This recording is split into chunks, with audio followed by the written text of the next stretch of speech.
Hey guys, it's Carl Brown for GL365.com.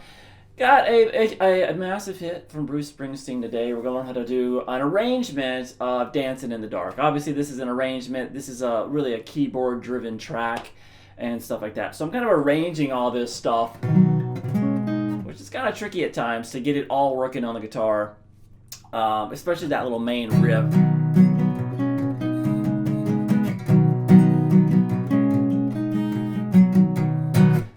But I'll show you a little way to simplify it. You'll just have to kind of ignore that main melody there. All right, but before I get into it, please subscribe to the channel if you haven't already, and ring the notification bell so you'll know when I release a new video. And very important, check out my Guitar Academy. You'll see the link in the description below. That link will take you right to the Academy and also give you a free 7-day trial there, so you can check out all my courses and see if it's something that you like. All my courses, I got everything from complete beginner courses to more advanced courses in technique and improvisation and ear training and theory and a complete guitar tone course. So please go check it out. We got a great community going over there, so I hope to see you there. All right, so I'm in standard tuning here, and I just chose to do this on acoustic because it just sounded better on it.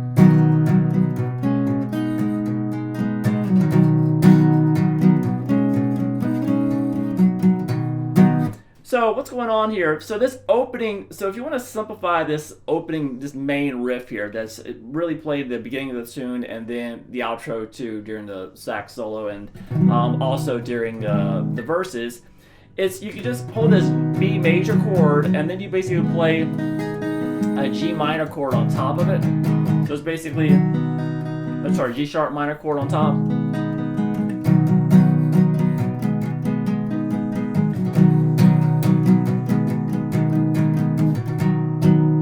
So it basically moves from a B major chord to a G sharp minor chord in first inversion.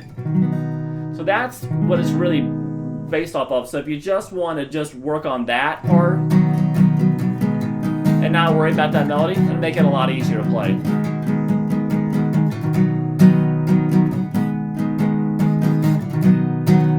So I'm doing that by playing the 7th fret on the low E, 6th fret on the A. Then I'm barring the 4th fret across the D, G, and the B.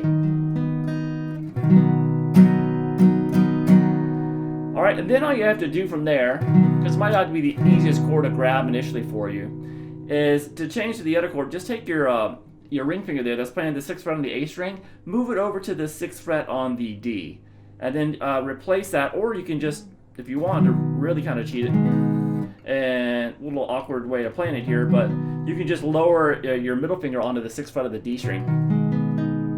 I like to kind of reverse those, so I do pick it up, so I kind of do it like this, move this over to the D string, and then put that down.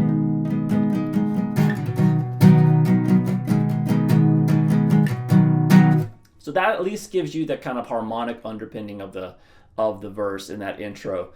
Now, if you want to kind of do it like I was doing, where I'm kind of trying to get that synth melody in it. The synth melody kind of goes a little bit further later on in this track, but the main melody is kind of...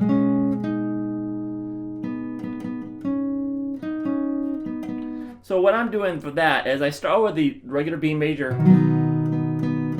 and I'm making sure that top note there is really kind of that B note here, the 4th fret on the G string. And then I switch to this. I basically have to mute the A string. So you'll see that I'm just barring across 4 strings and I'm touching the bottom of that A string with my index finger to mute it.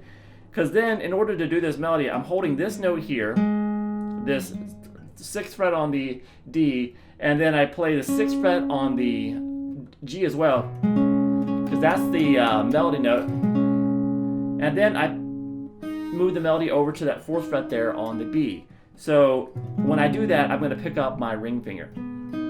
So it's just a regular G sharp minor chord. So we have this. We have this.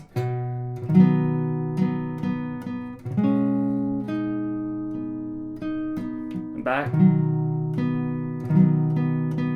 And then back to that chord. So I'm kind of trying to keep the bass going in that, because there is kind of kind of chugging on that B the entire time. So I try to keep that going and kind of pick that melody out of there in between it. So it kind of sounded like that.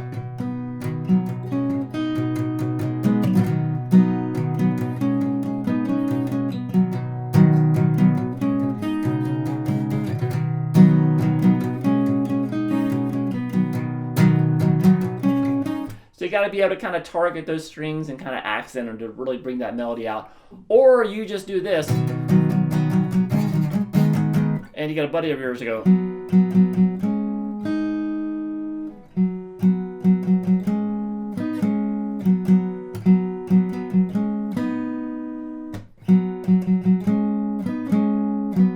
Kind of that kind of thing. So this is the 4th fret on the D and the G, and then up to 6, and then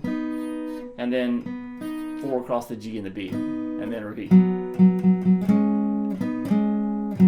So just kind of take the melody. You can have somebody do that while you're doing this, and it'll sound more like it. All right, so that's the hardest part of the track. So from there we have this.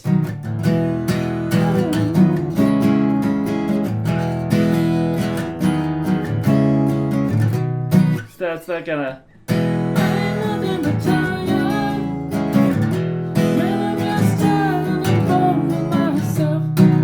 So that little part right there. So that starts with an E major chord. And then he plays it's a B major chord, and you're going to be basically holding a B major chord in first inversion here, while you keep that E ringing. And then you're going to resolve that to a C sharp minor chord, but still having that E in the bass, so it becomes C sharp minor in first inversion. So he's doing a lot of keeping these notes ringing, doing other chords over. So we start with the E, and then we go up to this. You're going to borrow the 4th fret of the D, G, and the B, and then you're going to add that 6th fret there on the A string. So this is kind of like a passing chord. He doesn't hold this long. He plays this, and then he moves it down to a C sharp minor chord. So that's going to be still the open E. This is a C sharp minor in first inversion. So you have 4th fret on the A, 6th on the D and the G, 5th fret on the B. So we have this.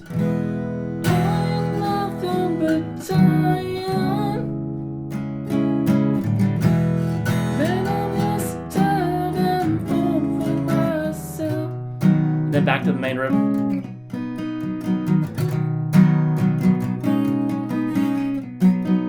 All right, from there we get to the chorus.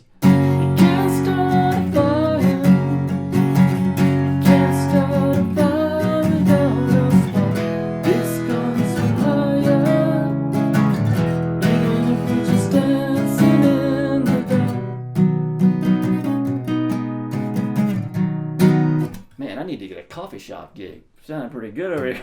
Just kidding. Sounds horrid, I know. All right, so we're going to start with this F sharp major chord. So that's a full bar at the 2nd fret there. And you're going to play the 4th fret on the A, 4th fret on the D, 3rd fret on the G.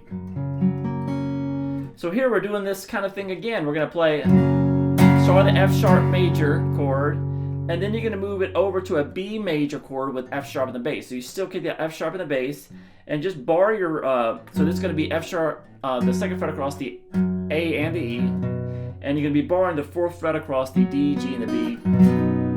So we have this.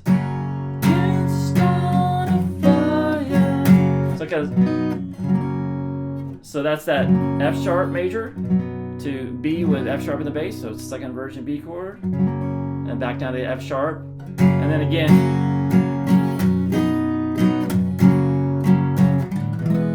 So that second time of doing that B chord, hit it a couple times. So we have this.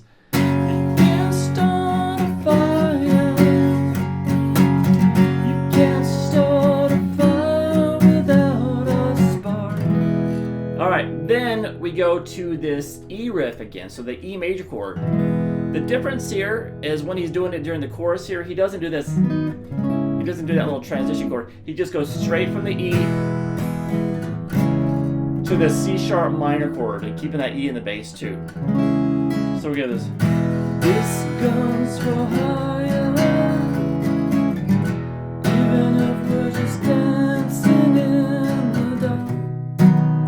So all together for the chorus. Can't start a fire.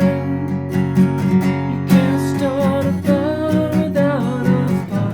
This goes so higher. Hearing it through just dancing in the dark.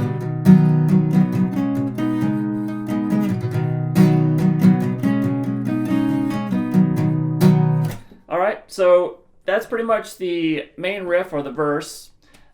And then this little E thing, when it's happening in the verse, kind of got that little transition chord. And then the chorus, which is the F sharp to the E and stuff. Alright, then we have one more riff a little bit later, the bridge. It sounds like this. You sit around getting older. There's a ghost around and it's on me. I shake this one off my shoulders. Come on, baby, the laugh's on me. And then back to the verse. Alright, so we have this is just an A flat major chord. Just you just call it a G sharp minor chord. G sharp minor. So that's a full bar at the 4th fret, and then the 6th fret on the A and the D. Then just move it up to this B major chord. So the easiest one instead of transitioning here is probably just keep this bar, move it up to the 7th fret. And so this full chord that you have here, move up to the 7th fret and add the 8th fret there on the G. You're already holding the 9s. So it's just a B major chord.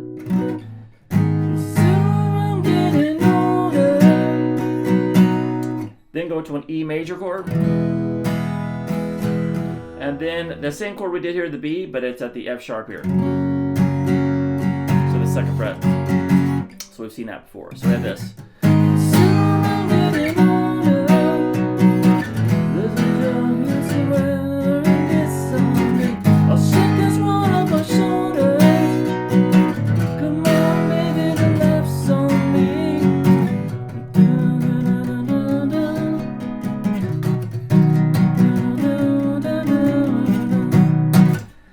So that's about it. It's a great song. It's really catchy, really fun to play on the guitar.